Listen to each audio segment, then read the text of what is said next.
Hello everyone, welcome back to my YouTube channel. आज हम बात करेंगे लाइसोसोम्स के बारे में, जो सेल के साइटोप्लाज्म में पाया जाता है, जिसे suicidal bag of the cell कहते हैं। इसके स्ट्रक्चर और फंक्शन को देखेंगे, तो चलिए स्टार्ट करते हैं इस लेक्चर को। Lysosomes are spherical organelles that contains enzyme acid hydrolases. Enzyme जो होता लाइसोसोम्स जो होता है वो एक तरीके का स्फेरिकल ऑर्गेनल होता है। उसका शेप जो होता है वो स्फेरिकल होता है और उसमें हाइड्रोलाइजेज एंजाइम पाया जाता है जो एसिडिक इन नेचर होता है। They break up food so it is easier to digest. Lysosomes जो होता है वो फूड को ब्रेक करता है, जिससे डाइजेशन जो होता है वो इजली हो जाता है। They are found in animal cell while in yeast and plant the same role are performed by lytic vacuoles. Lysosomes जो होता है वो एनिमल सेल में पाया जाता है, जबकि ईस्ट और प्लांट में सेम रोल जो होता है वो लाइटिक वैक्यूल्स के द्वारा परफॉर्म किया जाता है। लाइसोसोम्स के डिस्कवर को देखें तो लाइसोसोम जो है वो डिस्कवर किया था क्रिश्चियन डी डुवे ने 1955 में, और उसका नाम रखा था सुसाइड बैग या सुसाइड सेक्स। तो लाइसोसोम्स की खोज जो है वो क्रिश्चियन डी डुवे ने 1955 में किया था और उसका नाम सुसाइड बैग और या सुसाइड सैक रखा। लाइसोसोम्स के ओरिजिन को देखें तो लाइसोसोम जो होता है वो ओरिजिनेट होता है from endoplasmic reticulum and Golgi membranes from the process of boarding of. जब एंडोप्लाज्मिक रेटिकुलम और गोल्जी मेम्ब्रेन पर बॉर्डिंग प्रोसेस होता है, उस टाइम पे लाइसोसोम्स जो होता है वो ओरिजिनेट होता है।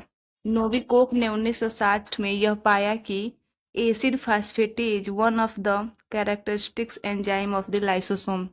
नोविकोफ ने 1960 में यह पाया कि एसिड फास्फेटेज जो होता है वो लाइसोसोम एंजाइम में से एक स्पेसिफिक एंजाइम होता है। लाइसोसोम के डिफिनीशन को देखें तो यह मेम्ब्रेन बाउंड ऑर्गेनेल्स होता है, जिसमें हाइड्रोलिटिक एंजाइम होता है फॉर इंट्रासेलुलर डाइजेशन के लिए। तो लाइसोसोम का डिफिनीशन क्या होगा कि लाइसोसोम जो होता है वो सिंगल मेम्ब्रेन बाउंड एक ऑर्गेनेल्स होता है, जिसमें हाइड्रोलिटिक एंजाइम पाया जाता है और ये डाइजेशन में क्या करता है, हेल्प करता है। लाइसोसोम्स के स्ट्रक्चर को देखें हम तो लाइसोसोम का सबसे पहले हम देखेंगे शेप और साइज। तो उसका शेप जो होता है वह स्फेरिकल होता है और साइज देखें तो 0.1 से 1.2 माइक्रोमीटर जो होता है उसके डायमीटर होता है। उसके मेम्ब्रेन को देखें तो यह सिंगल सिंगल मेम्ब्रेन होता है और लिपिड बाइलेयर लिपिड की बाइलेयर पाई जाती है with proton pumps to maintain acidic pH. Proton pump के साथ क्या होता है, ये जुड़ा रहता है और उसका एसिडी को उसके पीएच को मेंटेन करता है जो एसिडिक की नेचर होता है। और एसिडिक पीएच में उसका जो रेंज होता है वो नियरली 4.5 टू 5.0 होता है। ल्यूमेन को देखें तो ये contains nearly 50 hydrolytic enzyme. Lysosomes के ल्यूमेन में 50 हाइड्रोलिटिक एंजाइम पाया जाता है, जिसमें से प्रोटीएजेस, न्यूक्लिएजेस और लाइपेजेस होते हैं और यह केवल एसिडिक पीएच पर ही एक्टिव होते हैं। एंजाइम ओरिजिन को देखें तो एंजाइम जो होता है वो made in the rough endoplasmic reticulum.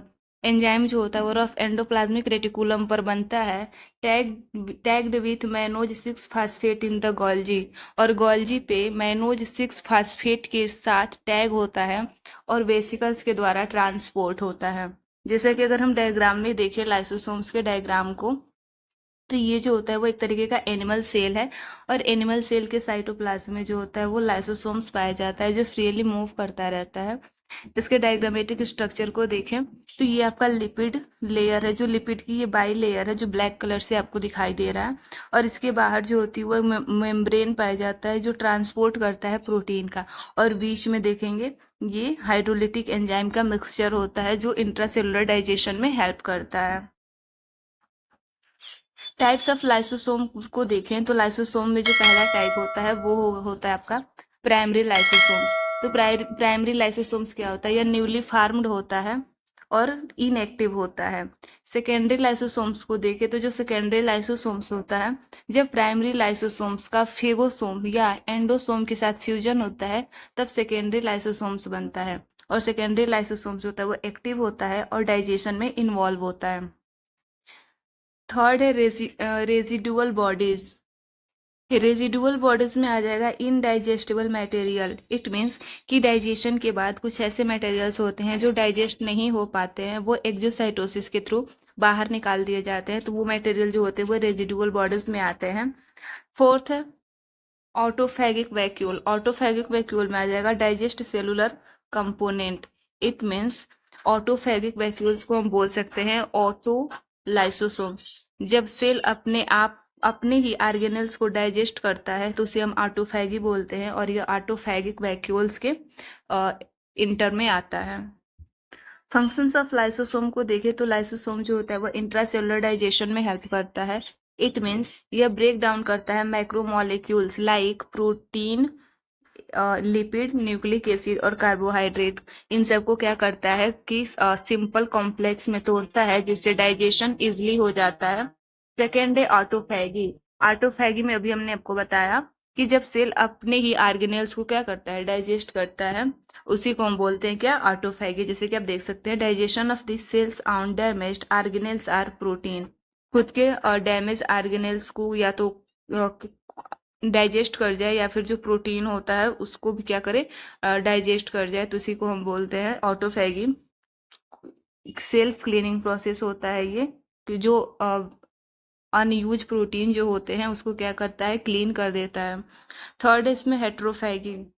हेट्रोफैगी में क्या आएगा, हेट्रोफैगी का मतलब होता है कि जब लाइसोसोम बाहर से कोई पार्टिकल लेके उसे लाइसोसोमल एंजाइम से ब्रेक करता है तो इसे हम हेट्रोफैगी बोलते हैं। यह दो तरीके से हो सकता है, या तो यह फेगोसाइटोसिस हो सकता है या फिर एंडोसाइटोसिस हो सकता है। फेगोसाइटोसिस में क्या होगा कि जो पार्टिकल होगा वो वनली सॉलिड पार्टिकल होगा, जबकि एंडोसाइटोसिस में जो पार्टिकल होगा वो या तो सॉलिड पार्टिकल होगा या फिर लिक्विड पार्टिकल होगा। डिस्ट्रक्शन ऑफ एक्सटर्नल पार्टिकल या पैथोजन टेकन इन फैगोसाइटोसिस। यही बताया गया है कि फैगोसाइटोसिस में क्या होता है कि बाहर से कोई पार्टिकल या पैथोजन जो होता है वो सेल के अंदर आता है। एग्जाम्पल में आ जाएगा माइक्रोफेजेस। चौथा है एपोप्टोसिस। एपोप्टोसिस को हम प्रोग्राम सेल डेथ भी बोलते हैं।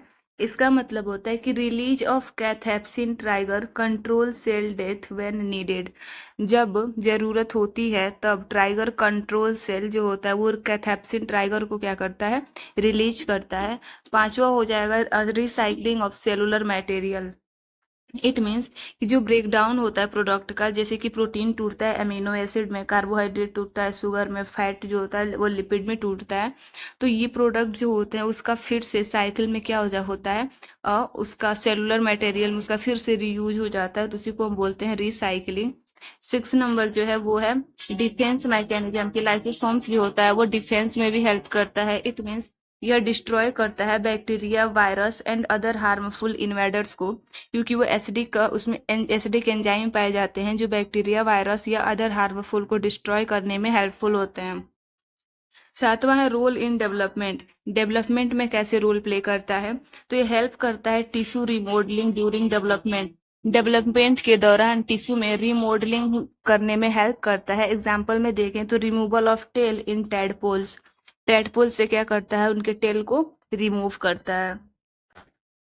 Thanks for watching this video. I hope ये वीडियो आपके लिए हेल्पफुल रहा होगा। अगर ये वीडियो आपको पसंद आई हो तो वीडियो को लाइक करें, चैनल को सब्सक्राइब करें और लेक्चर के किसी भी नोट्स या पीडीएफ के लिए टेलीग्राम चैनल को ज्वाइन करें। मिलते हैं नेक्स्ट वीडियो में, तब तक के लिए बाय बाय, टेक केयर।